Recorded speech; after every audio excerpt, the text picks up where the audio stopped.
Good morning, my awesome friends and followers of my YouTube channel, and to my members I haven't forgotten. Thank you for supporting me as we move in this direction of non-bullshittery. And I try to say transparency. Yes, it seems whenever you try and call out things and you try and hold people accountable, a lot of people get upset about it, which I find strange. You know, I thought everyone wants the truth. Everyone wants the truth, but everyone wants the truth to be what they believe. Everyone's happy with their duvet wrapped up with their hot cocoa. Everybody's in their own bubble. No, I don't believe this.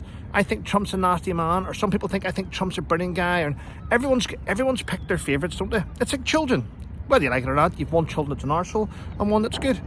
Everyone likes to have a favourite, even in world leaders. Some people make their mind up in day one whenever they read the bullshit media and they believe what they see. And I'm going to be honest with you, the media is designed for weak individuals. The media that you watch on TV and the spreadsheets that you read, they're designed to sell you what they want to sell you. They're designed to manipulate you. The majority of the stuff you read in the media isn't real. They've taken real stories and they've manipulated the wording to suit the narratives, and it's strange. And as I'll tell you now, you had that summit in London with all the European leaders there from the EU, and they were all giving Zelenskyy a big hug, and oh, it's okay, Donald's a nasty man. Well, here's the thing. Zelenskyy has now said, I'm ready to sign the minerals deal. I just wanted Ukraine to be heard. Ukraine's not for sale. Now, I know many of you sit there and go, Ukraine's not for sale, but Donald Trump wanted a high percentage of minerals. Some of you are saying he was bullying him. Let me point this out, ladies and gentlemen. I've told you, and I keep telling people, but people are just naive. People do not want to do research. People do not want to check things out themselves. They expect to hear stuff. A lot of people believe that what they read in the media is the truth, and it's not the truth. It's manipulated. I keep telling you that, but people are just so stupid they believe it.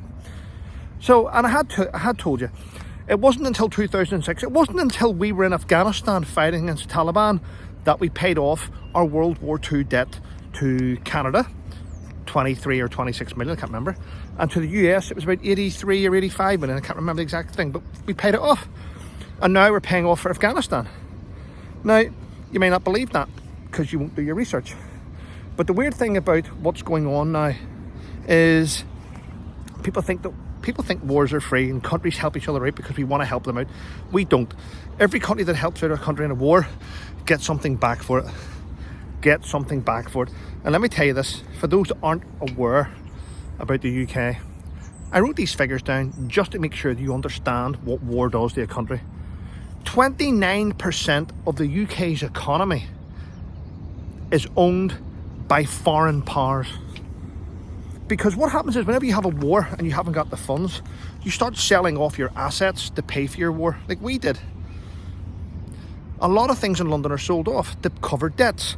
Believe it or not, 23 million square feet of land and property in London is owned by Qatar. Millions of square feet in London is owned by foreign countries. It's not British anymore. We sell things off to pay debts. So if you think Ukraine can get away with everyone giving it billions and trillions of pounds and not having to pay for it, then you're just as deluded as Zelenskyy. You have to sell your minerals. You have to do things. Wars aren't cheap. And for those that think it is, do you think that whenever I was in the Gulf War in Afghanistan with thousands of other soldiers, that our wages were free? Who's paying for our families back home when we're abroad fighting for our country? Who's paying the bills? Who's clothing your children? Who's putting food on the table? Who's doing all this stuff? It's not free.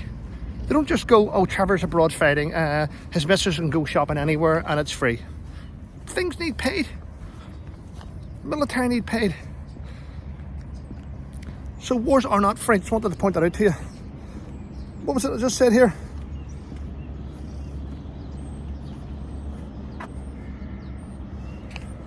And it just goes to show you, and for those of you that said that Donald Trump got it wrong, point this out. European countries, Zelenskyy's European allies, Ukraine's European allies, are now pushing for a truce. They have said, now this bit is quite alarming. So Ukraine's in war against Russia. But Ukraine's European allies said they will have a truce to try and push through a peace deal. Why would other European countries need a truce? I'll revert back to what I said about 8 months ago, maybe a year ago. European countries have sent all their hardware and all their munitions to Ukraine. All the stuff which was designed to fight the Taliban needed to be fired off. Said from day one. Now, I know YouTube don't like me saying this, and I know I got a bollocking last night from YouTube for talking, for mentioning certain things, and I'm not saying sorry for it. At the end of the day, I did say, once Europe has fired off all their munitions that were designed to be fired off against the Taliban, you will see peace deals going through and truces, whatever you want to call it.